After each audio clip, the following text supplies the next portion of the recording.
Hello everyone, AD24 লাইভে তোমাদের সবাইকে স্বাগত। আমি কৌশিক তোমাদের সাথে আছি। তো দেখো, আজকে যে টপিক বা যে বিষয়টা নিয়ে বলবো সেটা হচ্ছে ইতিহাস এবং ইংরাজি। তো এই দুটো সাবজেক্ট নিয়ে কিন্তু আজকে কম্পেয়ার করব, কোন সাবজেক্টটা জব অপরচুনিটি বেশি আছে, কোন সাবজেক্টটা সরকারি চাকরির ক্ষেত্রে সুবিধা আছে, এই নিয়ে কিন্তু ইন ডিটেলস থাকবে আজকের ভিডিওটাতে। তার আগে রিকোয়েস্ট করবো, তুমি যদি আমার চ্যানেলে নতুন হয়ে থাকো তো চ্যানেলটাকে অবশ্যই সাবস্ক্রাইব করে রাখো। তো চলো বেশি দেরি না করে শুরু করা যাক।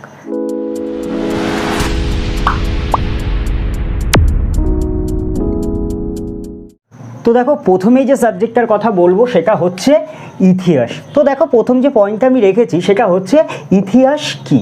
দেখো, ইতিহাস কি সেভাবে কিছু বলা যায় না, কারণ ছোটো থেকে কিন্তু ক্লাস 6 থেকে তুমি ইতিহাস নিয়ে পড়াশুনো করছো।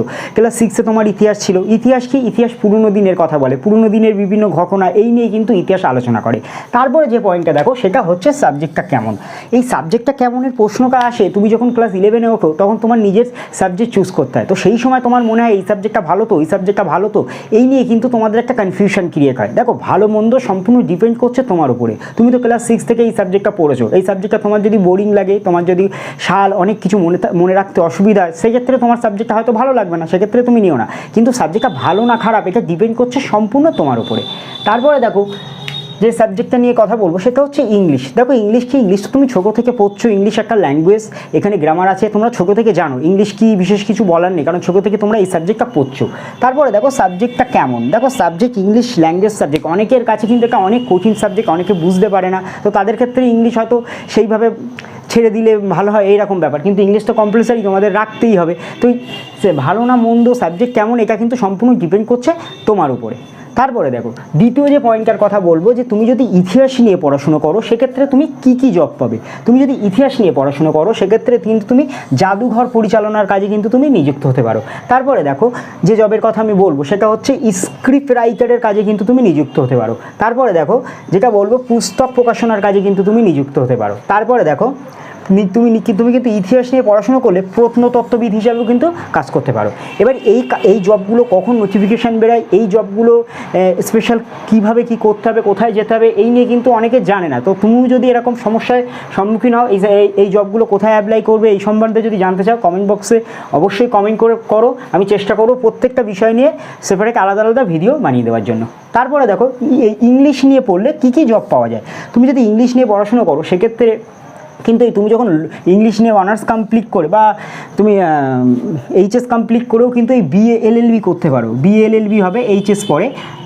আর তুমি যদি গ্র্যাজুয়েশন কমপ্লিট করো সেক্ষেত্রে কিন্তু তুমি এই LLB কোর্স করতে পারো। তুমি এই LLB কোর্স কিন্তু তুমি করতে পারো।